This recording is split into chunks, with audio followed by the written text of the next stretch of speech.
Can we download porn in Dubai? And how do we do it? Do you know what's so funny? I always get in trouble with Idris because he's very conservative, and so I did this campaign. I had my designer do a campaign of girls with their hands on each other, Right. With thongs on the beach with Yeah. Fetchr bathing suits. Yeah. So I said, I love this campaign. I want to launch it. What do you think he's got? Totally. He had to be like, please join. No. Totally. Please. I mean, seriously. I mean. It was. I'll just show you the picture and you'd Yeah. laugh.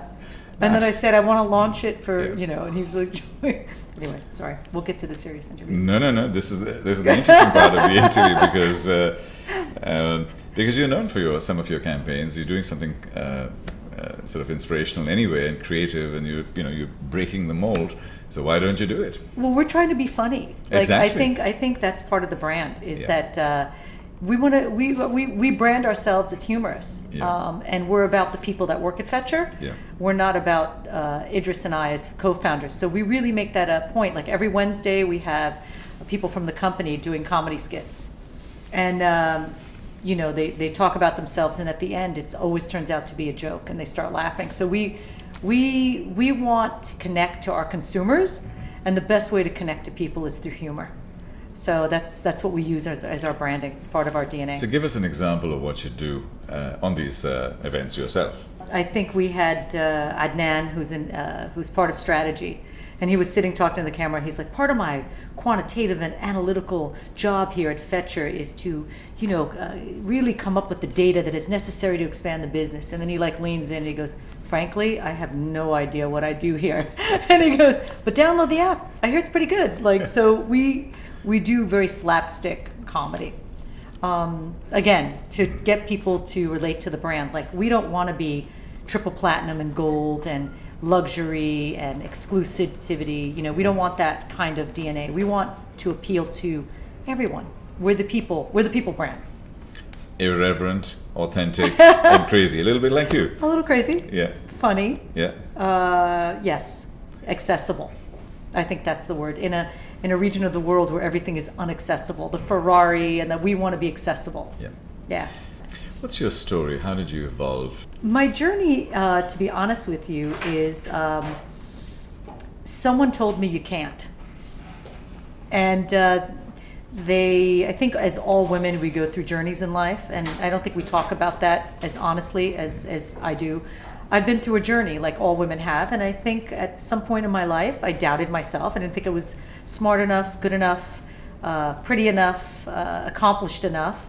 And I think I went through that low in life. I think all women do. And I think that I got to a point in my life where I wanted to prove to myself that I could. And that's really my journey. And there's a lot involved in that. But I'm sure many women can relate to that. What advice would you give your 16-year-old self as you go out there conquering the world? I love this question. To stop focusing on what everybody thinks of you and start focusing on what you think of you. And stop obsessing about, like, if my younger self could tell my older self, God, I wasted so much energy on the guy or the man in my life, obsessing over why and focusing my life around them rather than focusing my life on myself. So I think my number one thing is to stop caring about what other people think and focus on yourself, really.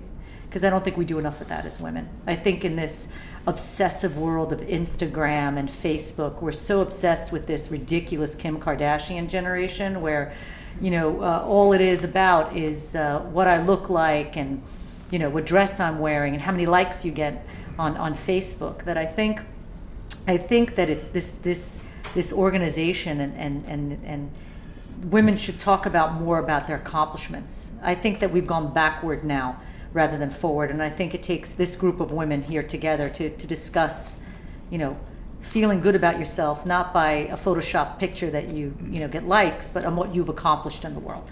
Do you think that this Will platform is actually enabling women and providing them with that basis to be able to do that? I think as we celebrate more and more women who have accomplished things, I think we get the younger generation to say, hey, look, she accomplished something better than, outlining her lips properly, or wearing that dress, or the shoes or the handbag. So I think they puts the values on and the role models on. It's a heavy burden. It focuses more the attention on what you've accomplished rather than what you look like. And I think this is a great platform for that, because these are great women who are doing great things. Yeah. Talking about accomplishments, you're wearing your accomplishment. You proudly wear your orange accomplishment. I do. It's my uniform. Absolutely, it's brilliant. Steve Jobs did wear, not that I compare myself to the legend. Why but shouldn't you? He did wear a black T-shirt. Absolutely. So you don't have to think in the morning. You don't even have to think of. You have your orange lipstick and your orange T-shirt, and I'm ready. And off you go. It's a uniform. Absolutely. But on a serious note, the accomplishment of Fetchr, just the idea and how you're getting it out there. Can you just give us a brief explanation of what Fetchr is and how you're completely changing the world? Fetchr is an app where you download the app and we send things and we fetch things. So we have the ability to not need an address. We just use your phone number to be able to find you. So you just open the app, press a button, somebody shows up at your door in a half an hour or less, picks up what you need to be delivered and delivers it. This is very dangerous. I mean, you can be snooping around everywhere trying to find people. And we pride ourselves, no address needed, just a phone number. So you actually saw a gap in the market, you saw a need, and you were able to fill that, because these countries, this country, and a lot of the emerging countries don't have good addressing systems. Yes. So is that the market you're addressing? 100%. We're addressing the unaddressed. We're solving the problem of no addresses, and that's what we do.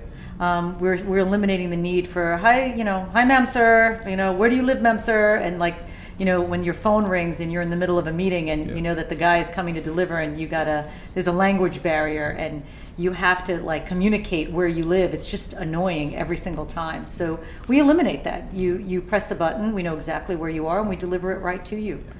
Yeah. You're a hardcore entrepreneur, and a really sort of amazing role model for a lot of these women. What advice do you give them in terms of entrepreneurship? I think what I would, the advice that I would give entrepreneurial women who are is to be relentless, because I think relentlessness is the key to success. I think, again, not take the word no for an answer, and not. I mean, if you're an entrepreneur and you have fear of rejection, then step off. You got no business being an entrepreneur, because every single day of your life, everyone's going to tell you that you suck. Your idea sucks, your business sucks, everyone's doing it better than you, you don't know what you're doing. I mean, being rejected and people being negative on your idea is something you're going to hear every single day. And if it's something that really affects you as a human being, and you're the kind of person that has that thin skin, then you have no business being an entrepreneur. So I think relentlessness is my advice to women. As technology becomes more and more omnipresent, the traditional jobs will become fewer and fewer.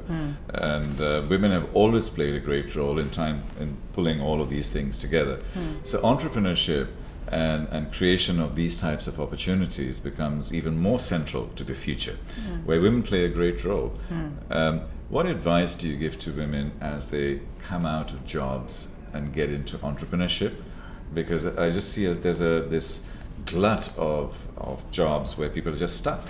I tell women, do what you love. It's Khalil Gibran, my favorite on earth, my favorite poet, philosopher, prophet, all of the above. But do what you love and the money will follow. I really believe in that.